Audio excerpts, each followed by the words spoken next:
Bismillahirrahmanirrahim. Assalamualaikum warahmatullahi wabarakatuh. Waalaikumsalam. Warahmatullahi wabarakatuh. Assalamualaikum warahmatullahi wabarakatuh. Alhamdulillah pagi hari ini kita bertemu kembali di lanjutan mata kuliah Bahasa Indonesia untuk pertemuan kita yang ke-6 ya untuk pekan ini. Dan hari ini materinya adalah pengertian jenis dan hakikat paragraf yang nantinya di dua pertemuan ini, di pertemuan hari ini dan minggu depan itu kita akan membahas terkait dengan paragraf. Namun sebelum itu mari kita berdoa terlebih dahulu, doa sebelum belajar, kemudian dilanjutkan dengan membaca Al-Quran, Quran surat Al-Zalzalah ayat 1 sampai 8. Untuk berdoa kita mulai. Bismillahirrahmanirrahim. Raditu billahi rabba wa bil islami bina wa bi Muhammadin nabiyya wa rasul. Rabbi zidni ilma warzuqni fahma. Oke, dilanjutkan dengan Quran surat Al-Zalzalah. Bismillahirrahmanirrahim. Kita jujulatul ardu zilzalaha wa akhrajatil ardu asqalaha wa qala insanu ma laha yawma idzin tuhadditsu akhbaraha bi anna rabbaka awhana yawma idzin yasdurun nasu astaratan yara wa man ya'mal misqala dzarratin khairan yarah wa man ya'mal misqala dzarratin syarran yarah.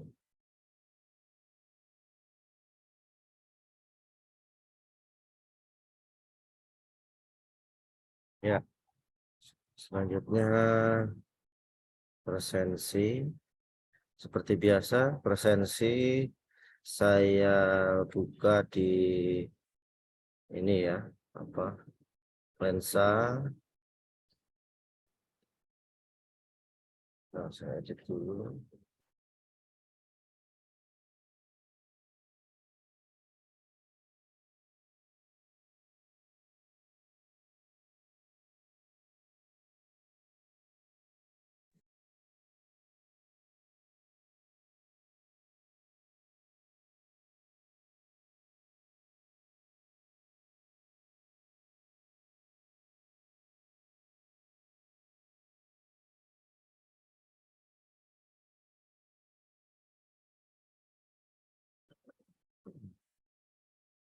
Oke, seperti biasa silahkan presensi di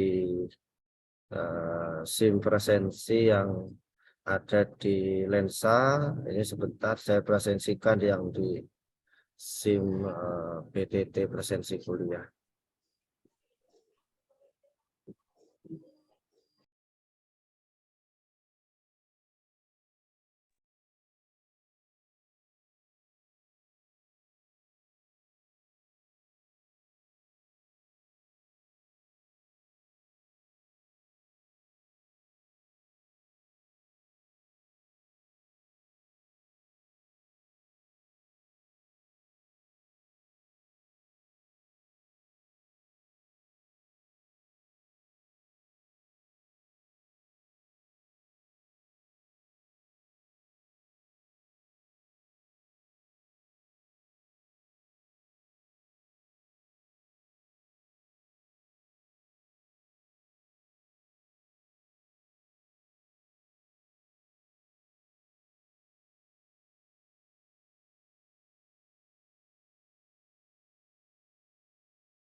Bentar, ini presensinya masih muter-muter.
Ini masih muter-muter ya. Saya coba screenshot saja.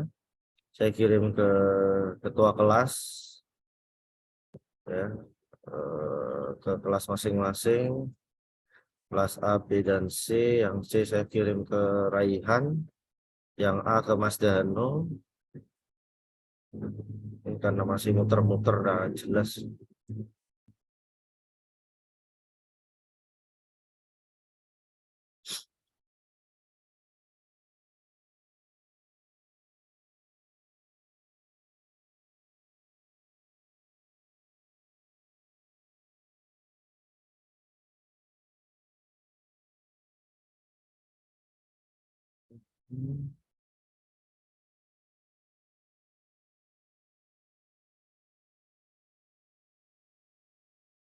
Masih muter-muter ya.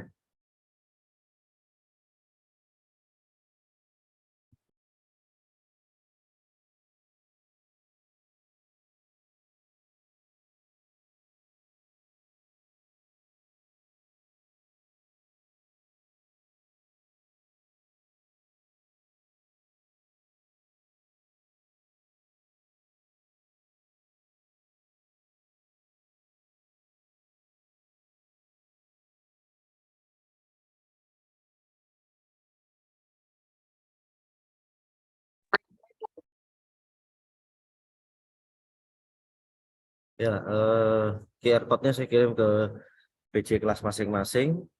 Daripada waktu kita habis buat presensi, saya nanti minta teman-teman juga presensi di lensa ya, 2 kali. Yang di SIM PPT, yang QR code, sama yang di lensa. Kalau yang di lensa bisa sampai pukul 11 malam ya, saya buka. Jadi nanti teman-teman silahkan, yang nggak bisa presensi nanti, pokoknya patokannya nanti ke presensi yang di lensa ya. Saya berharap lensa itu nanti saya jadikan patokan. Jadi artinya ada keaktifan dari mahasiswa itu sendiri gitu loh.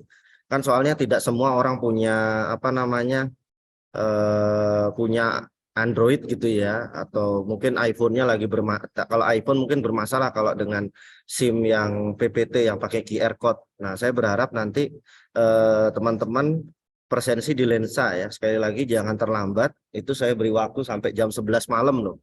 Ya, sudah baik apa saya udah memberikan waktu Anda presensi sampai jam 11 malam.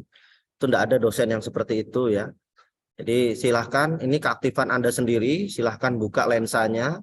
Kalau perlu buka lensanya sekarang, Anda presensi di situ ya. di sini ya, silahkan. Ya, di sini ada berapa nih mahasiswanya totalnya? Nah, ada 259 ya. Ya, di sini sudah ada beberapa nih yang belum, banyak sekali. Ya, nanti saya tunggu nih, saya buka presensinya sampai jam 11 malam. Ya, silahkan presensi di situ, pencet hadir. Apabila hadir, kalau memang izin ya pencet izin, tapi kalau memang hadir ya hadir. Tapi saya anggap hadir aja kalau memang nanti salah pencet ya.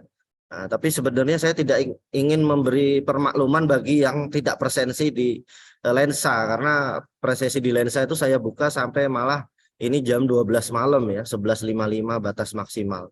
Artinya jangan sampai yang aktif hanya saya saja ya, saya memberikan materi, saya memberikan akses presensi, tapi teman-teman yang malas gitu ya.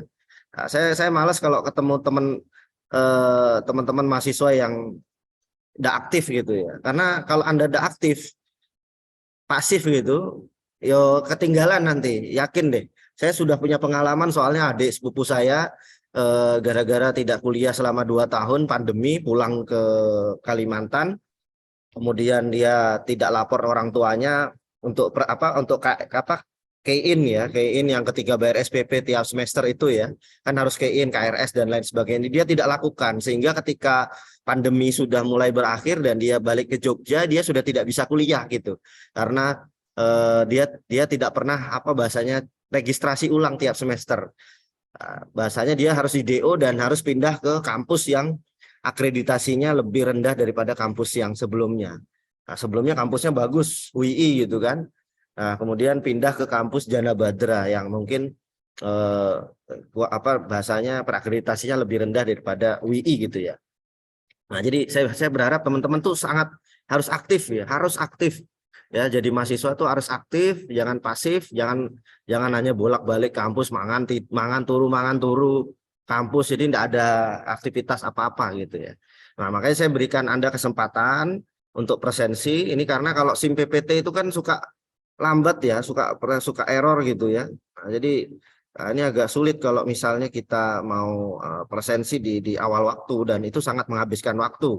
Apalagi kalau ngajar saya cuma setengah jam, itu kan habis waktu setengah jam presensi jadi 1 jam gitu kan. Mungkin teman-teman mau ngerjakan yang lain kan bisa kalau kuliah saya hanya sebentar kan. Nah, itu teman-teman, jadi saya langsung saja ke materi kita hari ini ya, terkait dengan penulisan paragraf ya.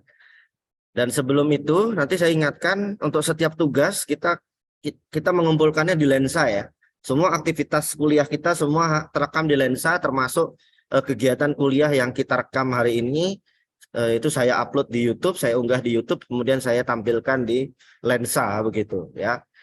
Jadi seperti itu teman-teman. Saya berharap teman-teman betul-betul memanfaatkan semua kesempatan, karena teman-teman kuliah ini bayar ya. Ya, enggak tahu saya kalau ada yang gratis ya, tapi kuliah itu pasti bayar dan biayanya tidak murah teman-teman, apalagi keperawatan, kebidanan dan lain sebagainya. Itu tidak murah. Saya berharap teman-teman serius untuk kuliah ya.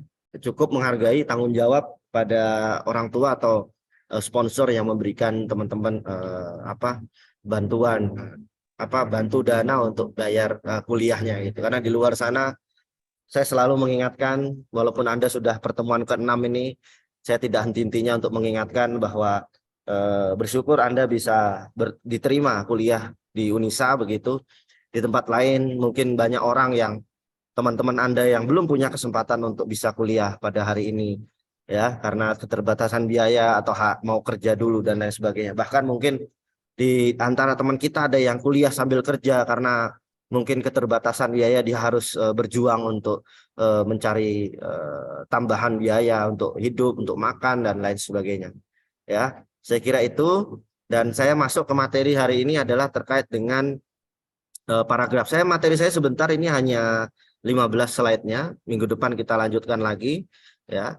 Bahkan kalau perlu minggu depan itu tanggal berapa ya? Minggu depan itu tanggal 15. Mungkin saya takutnya minggu depan itu tidak bisa ngajar, sehingga minggu depan mungkin saya akan berikan tugas, tapi materi hari ini saya kasih 2 gitu ya. Itu ya teman-teman, nanti saya kasih 2 materi hari ini. Tapi minggu depan nanti saya berikan tugas. Jadi hari ini ada tugas 1, tugas ringan. Yang minggu depan insya Allah mungkin tugas kelompok ya, tugas kelompok gitu. Nah, jadi biar teman-teman memahami terkait dengan bahasa Indonesia. Oke, hakikat penulisan paragraf teman-teman. Jadi paragraf itu yang baik adalah paragraf yang terdiri dari sebuah kalimat utama dan beberapa kalimat penjelas. Ya, jadi kalau kita bicara soal bagan ya, kalau misalnya saya membuat sebuah bagan begitu ya, menarik garis begini ya, ya. Jadi yang pertama itu yang kita pelajari adalah ejaan ya. Di sini ada ejaan, kemudian di sini ada pilihan kata begitu, kemudian ada kalimat ya, ada kalimat, kemudian ada apa? Paragraf, dan terakhir adalah wacana ya. Wacana. Jadi kategori penulisan kalau kita geser ke sini ya, anunya apa Pak bagannya. Jadi ini adalah ejaan yang sudah kita lewati, kemudian ada pilihan kata ya. Pilihan kata, kemudian di sini ada apa tadi kalimat ya, kalimat efektif, paragraf, dan terakhir wacana untuk penulisan karya ilmiah. Nah, ini jadi prosesnya itu seperti itu begitu teman-teman. Nah, jadi kita masuk pada paragraf ya. Jadi ada kalimat utama dan kalimat penjelasnya. Nah, kalimat utama adalah kalimat yang menjadi dasar pengembangan paragraf tersebut gitu ya.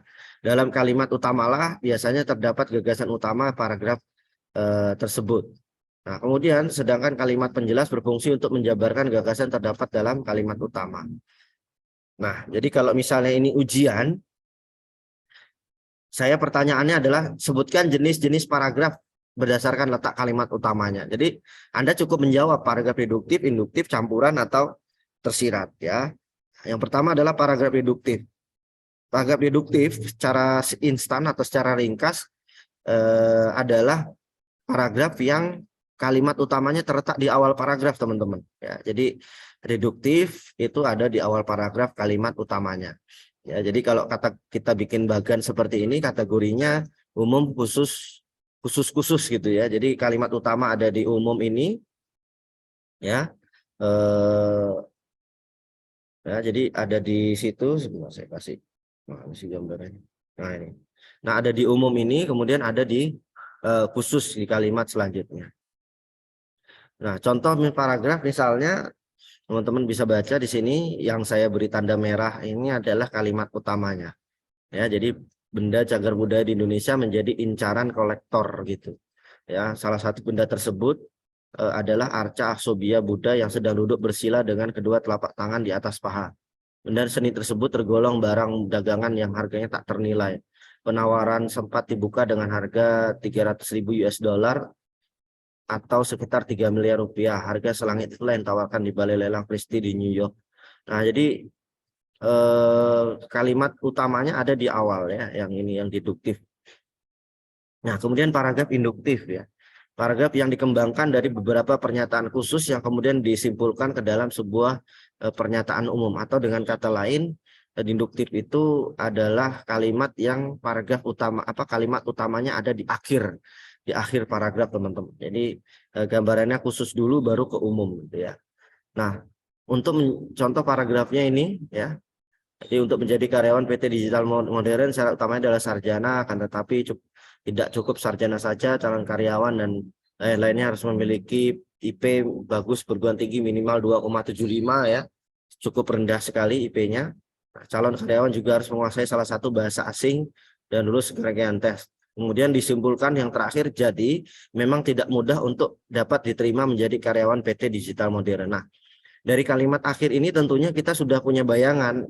Artinya bagaimana sih seorang karyawan itu kenapa kok tidak mudah menjadi karyawan itu atau tidak mudah diterima. Tentunya di kalimat sebelumnya ada alasan-alasan yang dijelaskan ya. Mungkin teman-teman bisa menjelaskan menambahkan alasan yang lain, tidak seperti alasan yang ada di layar ini ya. Selanjutnya paragraf induktif dan deduktif atau paragraf campuran.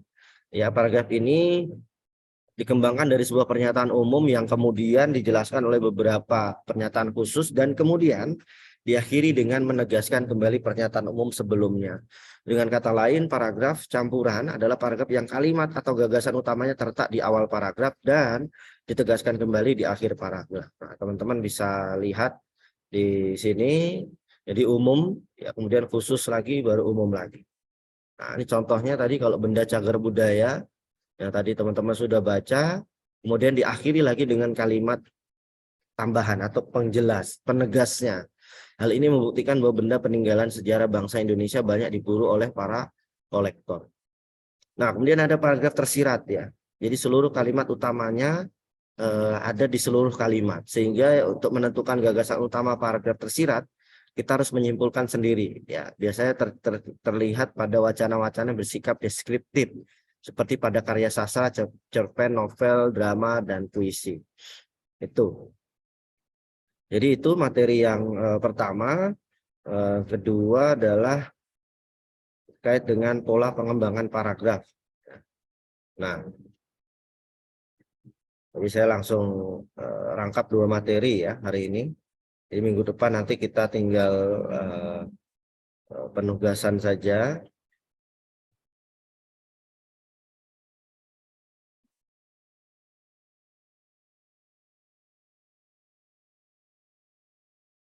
Ya, pola pengembangan paragraf dalam bahasa Indonesia, teman-teman. Ya. Dalam sebuah karya tulis, paragraf dapat dikembangkan dengan berbagai cara. Di antaranya ada klasifikasi, ada definisi, kemudian ada analogi, contoh, dan fakta. Nah, dari pengembangan klasifikasi ini, teman-teman bisa mengembangkan dengan cara mengklasifikasikan atau mengkelompok-kelompokkan masalah yang dikemukakan. Nah, misalnya dengan klasifikasi itu diharapkan pembaca dapat lebih mudah memahami informasi yang disajikan. Misalnya dengan dewasa ini ada berbagai, nah ini contoh paragrafnya ya. Nah, ada berbagai sumber yang dapat dimaafkan sebagai pembangkit tenaga listrik. Sumber itu selain berupa tenaga air dan tenaga matahari dapat pula berupa tenaga panas, tenaga listrik. Sebagai pembangkit tenaga listrik, nuklir telah dimaafkan hampir seluruh dunia. Nah, itu. Jadi itu yang dengan contoh, kemudian ini dengan pengembangan dengan definisi. Paragraf yang dikembangkan dengan cara memberikan definisi atau pengertian terhadap masalah yang sedang dibahas. Ya, misalnya informasi adalah suatu pengertian tentang kenyataan, kejadian atau gagasan yang dideskripsikan dengan menggunakan lambang-lambang yang telah diketahui dan disepakati bersama. Ungkapan lambang-lambang yang telah diketahui dan disepakati bersama yang dimaksud dalam hal ini adalah bahasa. Nah, kemudian pengembangan dengan analogi. Ya, jadi analogi itu adalah suatu bentuk perbandingan ya, dengan cara menyamakan 2 hal yang berbeda. Ya. Misalnya dalam pergaulan sehari-hari, orang yang sudah berusia lanjut sering dikatakan berusia senja. Ya. Dalam hal ini perbandingan antara usia lanjut dan waktu senja merupakan sebuah analogi. Ya. Kemudian salam pembuka misalnya dalam surat menyurat. Ya. Salam pembuka dalam surat menyurat merupakan suatu bentuk tata krama penulisan surat. Hal itu dapat diibaratkan sebagai ketukan pintu jika seseorang akan memasuki rumah orang lain. Baik salam pembuka maupun ketukan pintu, keduanya sama-sama merupakan tanda hormat. Sebelum seseorang mulai berkomunikasi dengan orang lain, apakah komunikasi itu dilakukan di dalam surat ataukah dilakukan di dalam rumah. Nah, jadi salam pembuka dalam surat itu dianalogikan seperti ketukan pintu. Jadi ini adalah paragraf analogi. Kemudian paragraf dengan pengembangan contoh ya merupakan jenis pengembangan paragraf yang dilakukan dengan cara memberikan beberapa contoh sebagai penjelas gagasan yang dikemukakan. Ya, pengembangan paragraf yang disertai contoh-contoh lebih tepat digunakan dalam menjelaskan masalah yang sifatnya abstrak atau umum ya. Nah, contoh misalnya, nah ini pembangunan PLTN mulai bermunculan di dekade 90-an di Amerika Serikat, misalnya pembangunan PLTN mulai sekitar tahun 60 disusul kemudian Jerman tahun 61, India, Asia tahun 68. Nah, jadi seperti itu. Jadi ini pengembangan dengan contoh-contoh. Jadi ada contohnya, kemudian ada penjelasan awal, kemudian ada contohnya. Kemudian pengembangan dengan fakta. Ya. Jadi fakta satu jenis pengembangan yang dilakukan dengan cara menyertakan sejumlah fakta atau bukti-bukti untuk memperkuat pendapat yang dikemukakan. Nah, ini lebih banyak kita temukan dalam karya ilmiah ya. Ketika teman-teman misalnya melakukan sebuah penelitian terkait dengan kualitas pasien yang misalnya hipertensi begitu, tentunya teman-teman mensurvei atau menganalisis ya, beberapa pasien yang teman-teman tensi begitu, faktanya bahwa mungkin 5 dari 15 orang atau 10 dari 15 orang pasien yang kemudian teman-teman tensi beragam ya, termasuk teman-teman mungkin mewawancarai aktivitas atau mungkin konsumsi garam yang bagaimana sih ketika orang-orang yang hipertensi itu, bagaimana kualitas hidupnya dan segala macamnya itu harus dibuktikan dengan fakta-fakta. Nah, dengan fakta-fakta itulah yang kemudian teman-teman membuat sebuah paragraf atau narasi-narasi yang muncul ketika teman-teman harus menulis karya ilmiah atau tugas kuliah, tugas PKL, skripsi dan lain sebagainya. Dari fakta-fakta itulah yang kemudian dibuktikan ya dan dikemukakan dengan unsur-unsur lain yang dapat mendukung penelitian teman-teman ketika menulis ya. Nah, ini seperti itu. Kemudian pengembangan paragraf ya, biasanya dengan ilustrasi, analisis, sebab akibat, alasan dan cara lain sesuai dengan pengalaman penulis ya. Nah, dalam bahasa Indonesia ada beberapa ya dalam menghubungkan antar paragraf ya, sehubungan dengan masalah itu berdasar keterangan tersebut, berdasar keterangan di atas dasar keterangan itu, yang di atas bagaimana ketahui menurut pendapat. Nah, ini ketika membuat sebuah paragraf awal dalam karya ilmiah ya. Jadi itu teman-teman, nah ini nanti ada soal latihan, teman-teman bisa cek kira-kira ini latihannya jawabannya apa ya. Jadi ini setelah tamat SMP, Bayu melanjutkan ke SMA, dia mempunyai cita-cita ingin menjadi seorang insinyur pertanian. Dari SMA masa depan lebih luas daripada SMK. SMK hanya mengarah pada jurusan SMK itu sendiri atau yang terkait. Lulusan SMA punya jurusan lanjutan yang banyak, utamanya dalam pencapaian cita-cita. Nah, paragraf tersebut dikembangkan dengan pola. Nah, apa kira-kira ini?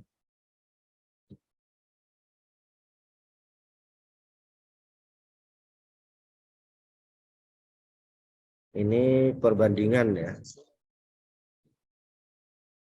Nah, jadi ini ya, nanti ada soal-soal ini ya, teman-teman bisa cek. Nanti ini soal-soal ini saya gunakan juga untuk UTS ya. Nanti 2 pekan lagi kita akan masuk di UTS. Jadi kurang lebih soal-soalnya nanti seperti ini. Oke, dan saya tidak lama-lama. Jadi pertemuan hari ini kita nanti gabungkan dengan nanti besok minggu depan saya berikan tugas minggu depan, tapi ini tugas hari ini juga sudah ada ya. Nanti saya kirimkan ke Lensa untuk tugas hari ini, dan tugasnya itu terkait dengan penulisan paragraf ya, penulisan paragraf.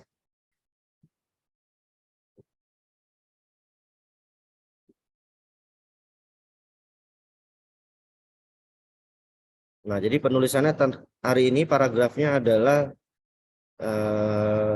penulisan tentang diri sendiri ya. Penulisan tentang diri sendiri, jadi contohnya seperti ini. Nah, nanti teman-teman menulis nama untuk tugas hari ini.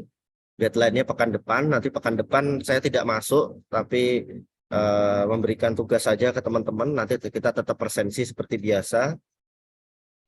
Jadi tugasnya seperti ini, teman-teman bikin nama, NIM dan prodi, kelasnya juga, lalu menceritakan terkait dengan diri sendiri ya, pengalaman diri sendiri, misalnya ada nama lahir, jumlah saudara, segala macam cerita bagaimana memilih Unisa begitu ya. Nanti saya buatkan instruksi tugasnya di Lensa ya. Seperti itu teman-teman, ada pertanyaan?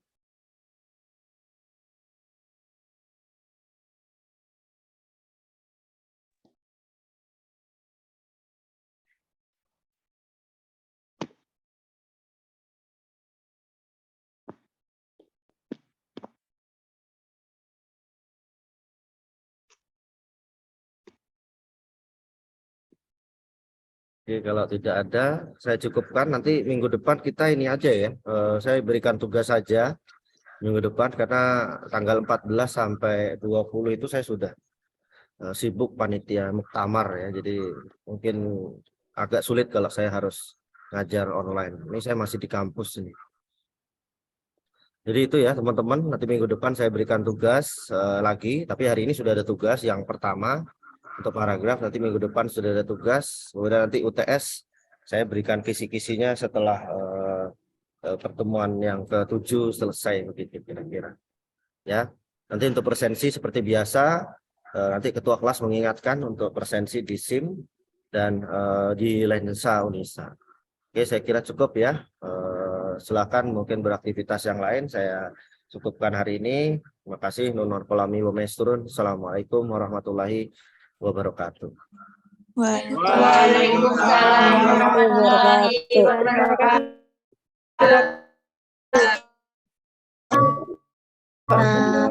Oke. Tanya, Pak.